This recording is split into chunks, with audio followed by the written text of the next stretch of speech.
brief words to you, and he will engage you to lead the discussions going forward. Our leader, next Prime Minister, Paul Obama, right on.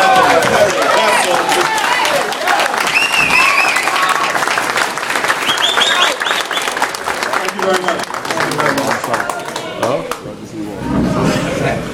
You know, it's a pleasure for me to be here this evening. And as I was sitting listening to the speakers, I thought the first order of business for me is to invite those of the Prime Minister has a couple of generals in the precincts of the building. They don't have to hide, they should come out. Come out and listen, and I'll look at you and you look at me as I talk. And so OC, you know, if you're out there, come out, man.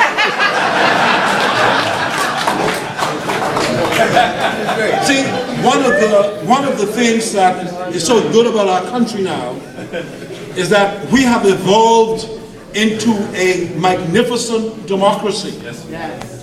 And as we mature, we should not be afraid to be present in support of the political organization that we believe in.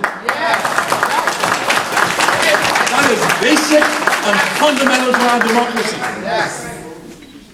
Whether we like Pinling or Hannah or Whitfield or Folks, all of those men, Doris Johnson, woman, banded together in the 60s to create a country where everyone could be free. Yes. White and black. For a long time, they spoke about the PLP being a party that is racist. I congratulate all of you who are here, who by your presence is putting a lie to that. That's right. That's right. And you know,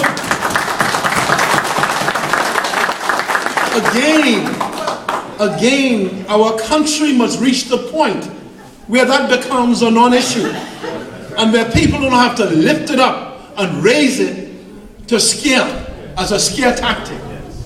We have come too far for that. And let me tell you why. Anyone who is old enough in Abaco to remember the developments that took place in Abaco, just think of what my government did in 5 years on this island.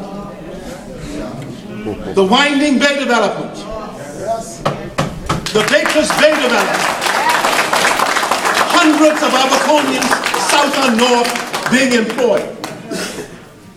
Developments that define the tourism product and the vacation experience on this island, that would both give the opportunity for Abaconians to demonstrate the civility and hospitality of the island, and that in the final analysis, it is not so much those developments that make things happen, but the people themselves. That's what it's all about. So I'm here as a living testimony of the counterpart, the person who's opposed to Hubert Ingram, who happens to be the Prime Minister of the Bahamas. Some years ago, the positions were reversed. I was the Prime Minister, and he was the person opposite. That's how it must be. And as we have this opportunity to strengthen the democracy, we must continue to do so. Do you think for one moment, I thought of Abaco, which had 2 FNM representatives, that I should take the development and take it to another island? That I should not recognize that the economy of Abaco is the 3rd economy of the Commonwealth of the Bahamas? Well, I say here you are. But the population base of Grand Bahama in itself tells you it's very strong. But the point I'm making is this. When we looked, I would fly into Marshall, and I have this view about economics, and macroeconomic development.